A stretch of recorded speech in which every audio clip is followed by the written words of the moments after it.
जब से कतर की सरकार ने 8 पूर्व भारतीय नेवी के ऑफिसरों को फांसी की सजा सुनाई है, तब से भारत सरकार इन 8 एक्स नेवी के ऑफिसरों को बचाने का भरपूर प्रयास कर रही है।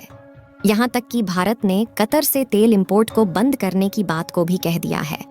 इसीलिए भारत के ऑयल मिनिस्टर लगातार अपने ही सीमाओं में तेल और गैस के भंडार को खोजने में लगे हुए थे और अब उनकी यह मेहनत सफल होती हुई दिखाई दे रही है, क्योंकि भारत ने अपने 4 बड़े कच्चे तेल के कुओं पर काम करना शुरू कर दिया और बताया गया है कि करीब 9,000 बैरल प्रतिदिन कच्चे तेल का उत्पादन इन 4 तेल कुओं के माध्यम से किया जाएगा। साल 2021 से रुकी हुई इस परियोजना को फिर से भारत रिस्टार्ट करेगा, और ऐसा इसलिए क्योंकि लगातार ओपेक और ओपेक प्लस कंट्रीज मीटिंग्स कर रहे हैं और कुछ बड़े फैसले आने बाकी हैं, जिसमें यह डिसाइड किया जाएगा कि कई देश जो दुनिया के सबसे बड़े तेल उत्पादक है, इसके अलावा बड़े निर्यातक भी हैं, वह अपने ऑयल प्रोडक्शन कट और बंद करने वाले हैं। यानी कि सीधा असर ऑयल मार्केट के ऊपर पड़ने वाला है, और खासकर उन देशों को जिसमें भारत भी शामिल है। इन देशों पर बड़ा असर पड़ेगा क्योंकि भारत अपनी तेल ज़रूरतों का करीब 85% हिस्सा अलग अलग देशों से आयात करके पूरा करता है। लेकिन भारत में शुरू होने वाला यह तेल उत्पादन भारत के आयात में काफ़ी बड़ी कटौती करने वाला है। पूरी डेवलपमेंट क्या है इस वीडियो में समझते हैं। भारत जिस तरह से कतर को गैस और तेल के घमंड का सबक सिखाने वाला है, इसके लिए वीडियो को एक लाइक ज़रूर करें। साथ ही और भी ऐसी ही नॉलेजेबल वीडियो पाने के लिए चैनल को सब्सक्राइब जरूर करें। मेन खबर को जानने से पहले कुछ बातों का जानना जरूरी है, जिससे आप इस पूरी खबर को आसानी से समझ जाएंगे। दोस्तों, कल ही ऑर्गेनाइजेशन ऑफ इस्लामिक कोऑपरेशन की इम्पोर्टेंट मीटिंग कराई गई है, जहां पर इजराइल फिलिस्तीन के बीच में जो कॉन्फ्लिक्ट शुरू हुआ है, इसे किसी तरीके से कंट्रोल करने के लिए अब भारत भी कई इम्पोर्टेंट डिसीजन ले सकता है, जिससे इजराइल के ऊपर प्रेशर क्रिएट किया जा सके। और इसमें ऑयल प्रोडक्शन कट करना और ऑयल मार्केट को फ्लक्चुएट कराना सबसे बड़ा फैसला माना जा रहा है। और सही मायने में देखा जाए तो इन देशों के पास इन चीज़ों को कंट्रोल करने के लिए और कोई भी रास्ता नहीं है। और बात रही भारत के इस समय सबसे बड़े ऑयल पार्टनर यानी कि रसिया की, तो रसिया का झुकाव भी काफी हद तक फिलिस्तीन की तरफ था, जबकि इजराइल का सपोर्ट यूनाइटेड स्टेट कर रहा था। यूनाइटेड स्टेट और रशिया के बीच में किस तरीके का टकराव है, यह आप सभी अच्छे तरीके से जानते हैं। लेकिन कॉन्फ्लिक्ट किसी भी देश के बीच हो, उसका नुकसान भारत को हो सकता है, क्योंकि हमारी इकोनॉमी का काफी बड़ा हिस्सा ऑयल पर ही डिपेंडेंट है। दोस्तों, जहां इसकी मेन खबर ये है कि भारत की दिग्गज कंपनी ONGC अपने प्रोजेक्ट को रीस्टार्ट कर रही है, जो कि करीब $5 बिलियन का है, और ये एक डीप वाटर प्रोजेक्ट है, जहां पर ONGC कृष्णा गोदावरी बेसिन यानी कि बे ऑफ बंगाल के अंदर अपने इस ऑयल प्रोजेक्ट शुरू करने जा रही है, जहां पर ONGC की रिपोर्ट के मुताबिक इस एरिया के अंदर 3 से 4 तेल कुएं हैं, और यहीं पर ONGC अपने इस प्रोजेक्ट को रीस्टार्ट कर रही है। साथ ही यहाँ से करीब 8,000 से 9,000 बैरल प्रतिदिन कच्चे तेल का प्रोडक्शन किया जाएगा। लेकिन जिस एरिया में ONGC अपने काम को शुरू कर रही है, इससे पहले रिलायंस ने भी यहाँ पर काम शुरू किया था। लेकिन यह एक बहुत ही डीप वाटर एरिया, जहाँ पर बहुत ज़्यादा रिस्क लेकर के कंपनीज काम करती हैं, और इसीलिए ONGC का कहना है कि हम वह गलतियां नहीं दोहराने वाले हैं जो कि रिलायंस ने की थी। वहीं इस ऑयल फील्ड पर काम करने के लिए ONGC ने अमांडा स्टालिन के साथ में पार्टनरशिप कर रखी है, जिनके पास ऑयल को प्रोड्यूस करने का काफ़ी ज़्यादा एक्सपीरियंस है।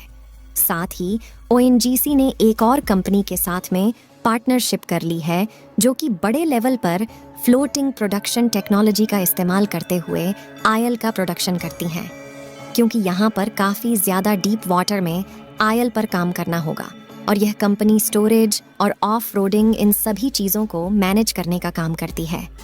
इम्पॉर्टेंट चीज़ ये है कि जो भी निकलने वाला कच्चा तेल होगा, उसे सबसे पहले Mangalore refinery and petrochemicals limited को भेजा जाएगा। वहाँ पर इस कच्चे तेल का परीक्षण किया जाएगा इसकी क्वालिटी चेक की जाएगी और साथ में ग्रेड क्या है और इसको किस कीमत पर मार्केट के अंदर लाया जाए। ये सारी चीज़ें वहीं से डिसाइड की जाएगी। और ये भी बताया जा रहा है कि इस प्रोजेक्ट के ऊपर साल 2021 में ही काम शुरू होना था, लेकिन कुछ रीज़न की वजह से काम शुरू नहीं हो पाया है।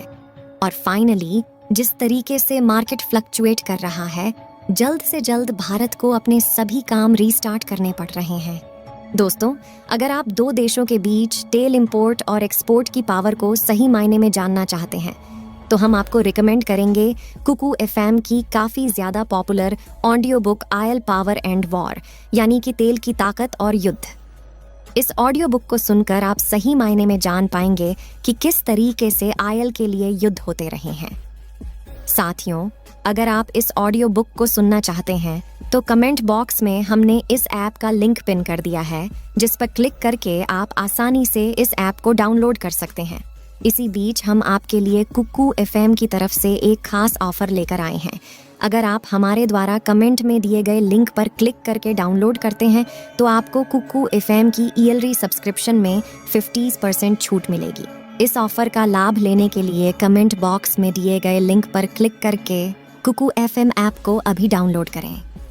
हम अपने टॉपिक पर वापस आते हैं, क्योंकि अभी भारत और कतर के बीच तनाव बढ़ता ही जा रहा है। और जिस तरीके से कतर सरकार ने भारत के 8 एक्स इंडियन नेवी ऑफिसर को पेनल्टी की सजा सुनाई है, इसके लिए कतर को एक भारी कीमत चुकानी पड़ सकती है। साथ ही कतर को भी इस बात का अंदाजा नहीं है कि भारत किस तरीके से कतर पर भारी पड़ सकता है। और हम आपको यकीन दिलाते हैं कि भारत के पास कुछ ऐसे मल्टीपल तकनीक है जिससे भारत कनाडा से भी बुरा हाल कतर का कर सकता है, क्योंकि ऑलरेडी कई बड़े मुस्लिम देशों ने कई साल पहले ही कतर का साथ देना छोड़ दिया है और अब इस लिस्ट में भारत भी शामिल होने जा रहा है। कतर की तरफ से जो किया गया है वह काफ़ी दुखदाई है, जिसमें भारत के 8 एक्स इंडियन नेवी ऑफिसर को सज़ा-ए-मौत सुनाई गई है। और जुर्म सिर्फ इतना है कि भारत के यह ऑफिसर कुछ डेटा लीक कर रहे थे, लेकिन ये ऑफिसर जिस कंपनी के अंदर काम कर रहे थे वहाँ के CEO को एक बार जेल जाना पड़ा है, लेकिन वे अब बाहर आ चुके हैं और यहाँ पर शिकार हुए हैं भारतीय ऑफिसर। और ऐसा भी कई बार नोटिस किया गया है कि पाकिस्तान सहित सभी देश जिनके साथ भारत के रिलेशंस ठीक नहीं हैं, वह सभी कतर के अच्छे दोस्त रहे हैं। और कुछ साल पहले की बात है, UAE, सऊदी अरब, बहरीन जैसे देशों ने कतर के साथ अपने पॉलिटिकल रिलेशन पूरी तरीके से ख़त्म कर लिए हैं और ऑफिशियली बता दिया गया है कि आपके देश के अंदर टेररिस्ट ग्रुप फलते फूलते हैं। लेकिन अभी तक कतर को लेकर भारत का जो स्टैंड था वह न्यूट्रल था, क्योंकि यह हमारे लिए कोई खास दिक्कत नहीं बन रहा था। साथियों, आपको क्या लगता है, भारत जो आयल प्रोडक्शन का प्रोजेक्ट शुरू करने जा रहा है, यह प्रोजेक्ट सफल हो पाएगा या नहीं? अपनी राय कमेंट भी ज़रूर बताएं। साथ ही कुकू एफएम की popular audio book oil power and war को सुनने के लिए कमेंट बॉक्स में दिए गए लिंक से अभी डाउनलोड करें। इस वीडियो को यहीं पर ख़त्म करते हैं। इस वीडियो को एक लाइक ज़रूर करें और अपने दोस्तों तक इस वीडियो को शेयर करें ताकि उन्हें भी जानकारी मिल सके। इसी तरह और भी नॉलेजेबल वीडियो देखने के लिए अपने भरोसेमंद चैनल को सब्सक्राइब करके बेल नोटिफिकेशन को ऑल पर ज़रूर रखें। वीडियो को अंत तक देखने के लिए धन्यवाद।